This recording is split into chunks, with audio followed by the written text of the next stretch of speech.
আসসালামু আলাইকুম রহমতুল্লাহ। Welcome to my channel. আমার দুষ্টু মিষ্টি আপুমনি আর ভাইয়ারা, আপনারা সবাই কেমন আছেন? আলহামদুলিল্লাহ, আল্লাহর অশেষ রহমতে আপনাদের দোয়া আর ভালোবাসায় আমি তো দেশি ফল ফ্রুট নিয়ে খুবই ভালো আছি। দেখতেই পাচ্ছেন এইখানে, এটি হচ্ছে আমাদের জাতীয় ফল কাঁঠাল। আর সেই কাঁঠাল যদি হয় নিজেদের গাছের, তাহলে তো এর তুলনাই হয় না। দেখতেই পাচ্ছেন, নিশ্চয়ই দেখে বুঝতে পারছেন কত বড় কাঁঠাল।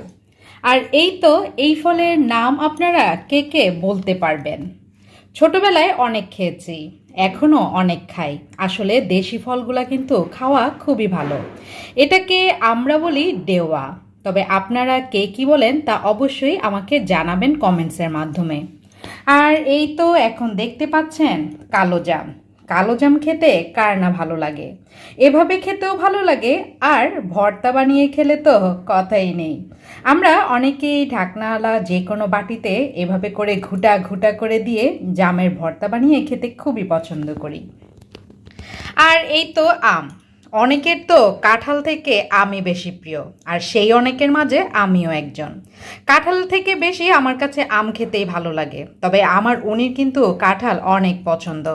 আর এই যে এটা দেখতে পাচ্ছেন, এটা হচ্ছে পেঁপে, গাছের পেঁপে, অনেক মিষ্টি। অলরেডি বড় একটা খেয়েই ফেলেছি। তো আপনাদেরকে কি খেয়ে দেখাবো? এটা তো এখন খাওয়া যাবে না, ম্যাঙ্গো এখন খেয়ে দেখাতে পারবো না। আপনাদেরকে একটা কালো জাম খেয়ে দেখাই। অনেক টক।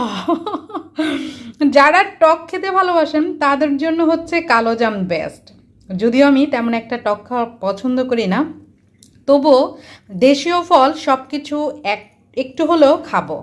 কারণ দেশীয় ফলগুলা যখনই বের হয়, সেগুলোই যদি একটু একটু করে আমরা সবাই খাই, এগুলো কিন্তু ওষুধের মতো কাজ করে। আমার আব্বু সব সময় বলতো যে কোনো ফল বেশি না খেলেও অল্প হলেও খাবে। তাই বছরের শুরুতে আমি সব সময় অল্প করে কাঁঠাল, অল্প করে জাম আর অনেকগুলো আম খাই। অল্প করে খাই পেঁপে, আর এই তো এই ডেওয়া ফলটাও অল্প হলেও খাবোই খাবো। আরও অনেক দেশীয় ফল আছে যেগুলো আপনারা সবাই জানেন, ইনশাল্লাহ সেগুলো খাবো আর আপনাদের সাথে শেয়ার করব। আর যাদের খেতে ইচ্ছে করে তারা দেরি না করে চলে আসতে পারেন আমাদের বাসায়। আজকে তাহলে এখানেই আমি আপনাদের কাছ থেকে বিদায় নিয়ে নিচ্ছি।